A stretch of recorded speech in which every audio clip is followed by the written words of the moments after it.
यत्र नारस्तु पूजन्ते रमन्ते तत्र देवता।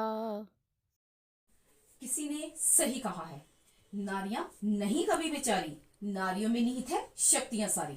यत्र नरस्तु पूजन्ते रमन्ते तत्र देवता। यहाँ नारी का सम्मान होता है, वहां देवता भी वास करते हैं। नमस्कार, मैं पूजा महाजन अपने मल्टी चैनल में आप सबका एक बार फिर से हार्दिक स्वागत करती हूँ। आज मैं जिस विषय पर आपसे विचार करने के लिए आई हूँ वह है हमारा इंटरनेशनल वुमेन्स डे, जो कि 8 मार्च को मनाया जाता है। और ये 8 मार्च को इंटरनेशनल वुमेन्स डे हमारी औरतों को सम्मान देने के लिए मनाया जाता है। आप सब लोगों ने कभी ये नहीं सोचा कि सिर्फ एक दिन ही क्यों, सिर्फ एक दिन ही क्यों, हर दिन क्यों नहीं? और ये सवाल भी आपके मन में नहीं आया होगा कि इसका असली उद्देश्य क्या था। इसका असली उद्देश्य सिर्फ औरतों को सम्मान देना था, या फिर औरतों ने ही अपनी परेशानियों से तंग आकर इसे अंतर्राष्ट्रीय दिवस के रूप में मनाना शुरू कर दिया था। हमने इसके बारे में काफी चर्चा की, काफी लोगों से पूछा भी गया, और हमें इसके जवाब के रूप में क्या मिला कि जैसे वैलेंटाइंस डे मनाया जाता है, फादर्स डे मनाया जाता है, मदर्स डे मनाया जाता है, और शायद किसी इंटरनेशनल ऑर्गेनाइजेशन ने भी इसे वुमेन्स डे के रूप में डिक्लेयर कर दिया होगा। लेकिन वास्तविकता इसकी बिल्कुल विपरीत थी। ऐसी वास्तविकता बिल्कुल नहीं थी, क्योंकि हमारी औरतों को पहले ना तो वोट का अधिकार था, ना काम करने का अधिकार था, यहाँ तक कि उन्हें अपनी पैतृक संपत्ति में भी कोई अधिकार नहीं मिला था। और इसके साथ ही उन्हें इलेक्शन लड़ने का अधिकार नहीं था, और इसके साथ ही उन्हें अपने घर के काम काजों में भी अपने कोई भी राइट्स जो थे नहीं मिले हुए थे। और उन्हें उनके साथ जो था पुरुषों के साथ उनका पूरा का पूरा भेदभाव किया जाता था। इसके लिए हमारी काफी औरतों ने, महिलाओं ने अपने आप को प्रोटेस्ट करना शुरू कर दिया। इसके साथ उन्हें काफी जॉब्स भी मिलनी शुरू हुई। अपने प्रोटेस्ट के दौरान उन्हें जॉब्स मिलनी शुरू हुई, उन्हें काफी अपॉर्चुनिटीज भी मिली, एम्प्लॉयमेंट्स मिली। लेकिन ये एम्प्लॉयमेंट्स मिलने के बावजूद भी उन पर काफी रिस्ट्रिक्शंस लगाई गई। क्या रिस्ट्रिक्शंस लगाई गई थी कि उनको यहाँ पर पुरुष जो थे वो काम करते थे, वही काम जो थे वही काम, उतना ही टाइम, उतने भी काम के लिए उनको 100 रुपीज मिल जाते थे। उनकी वेजेस जो थी 100 रुपीज थी। लेकिन हम औरतों को काम करने के लिए उतने ही काम पे, उतने ही टाइम पे हमारी सैलरी जो थी वो ओनली थी 60 रुपीज। तो ये क्या था? इतना भेदभाव क्यों? ये इतनी विचित्र बात थी। तो इसी बात को लेकर हमारी वुमेन्स ने, हमारी महिलाओं ने अपने आप को, अपनी जॉब्स को लेकर, अपने जॉब्स के टाइम को लेकर, अपनी सैलरी को लेकर अपने आप के लिए संघर्ष करना शुरू कर दिया।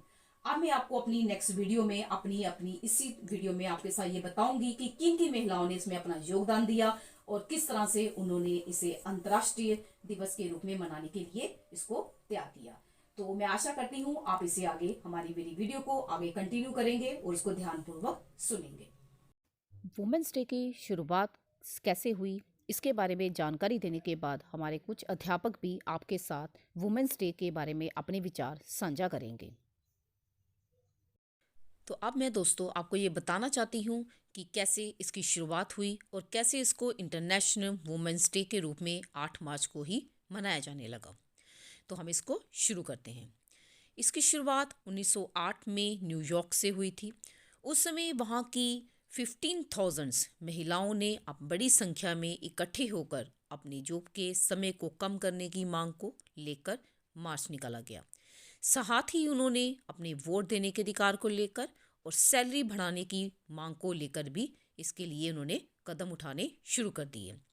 ये एक तरह से उनकी अपने हक की, एक तरह से उनकी लड़ाई की शुरुआत की गई थी।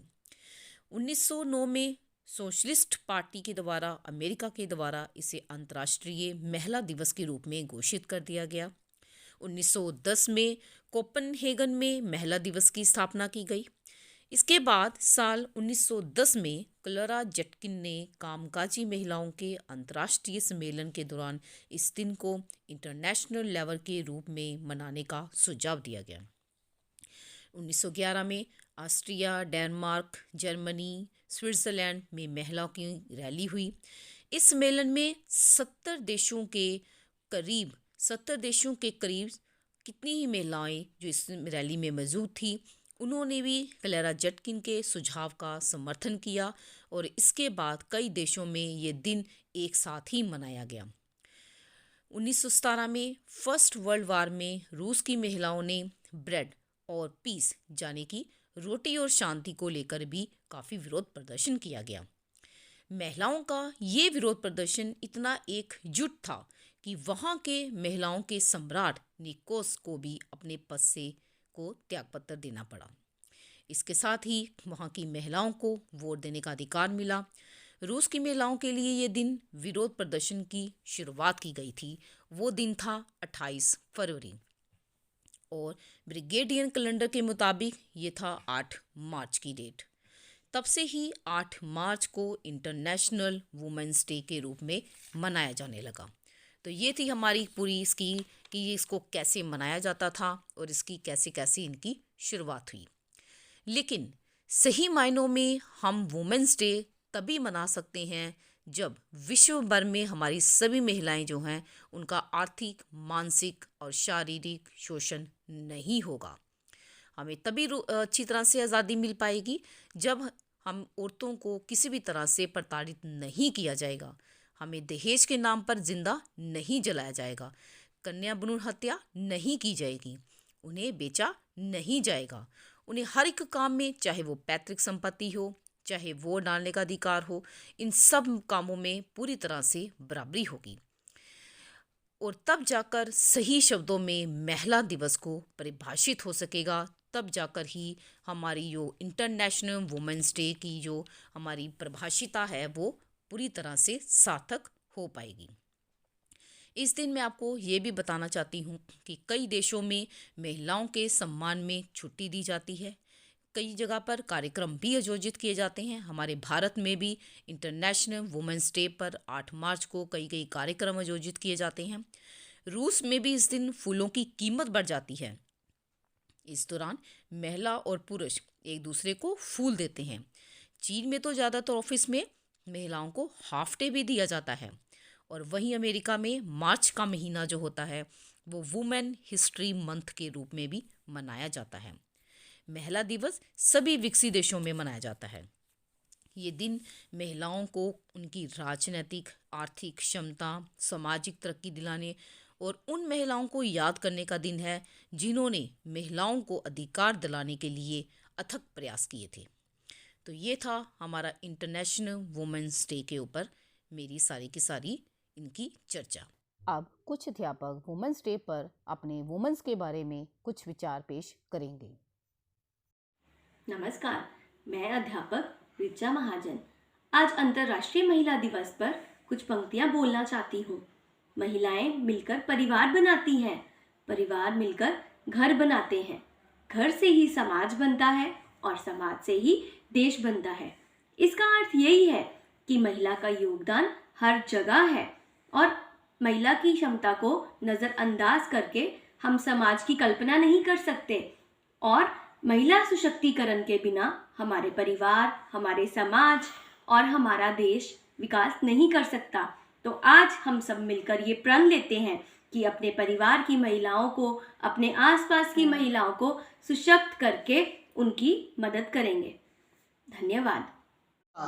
मैं एक अध्यापिका हूँ और महिला दिवस पर सभी महिलाओं को हार्दिक शुभकामनाएं एवं बधाई देना चाहती हूँ। महिला नाम एक, रूप अनेक, औरत के कई रूप हैं। हमारे धार्मिक शास्त्रों में औरत को देवी का रूप माना जाता है। इसका सबसे बड़ा रूप शक्ति का रूप है। एक औरत किसी व्यक्ति की सफलता के पीछे प्रेरणा स्रोत का काम कर सकती है। मुझे बहुत ही प्रसन्नता होती है जब मैं बड़े बड़े पदों पर किसी औरत को आसीन होते हुए देखती हूँ। दुनिया में कोई भी ऐसा क्षेत्र नहीं है जहाँ पर औरत ने अपना स्थान ना अपनाया हो। जय हिंद, जय भारत। नमस्कार, मैं निशा महाजन आप सबके सामने मैं नारी दिवस के शुभकामनाएं देती हुई आप सबको कविता की कुछ पंक्तियां पेश कर रही हूँ। नारी सीता, नारी काली, नारी ही प्रेम करने वाली, नारी कोमल, नारी कठोर, नारी बिन नर का कहाँ है शोर। धन्यवाद।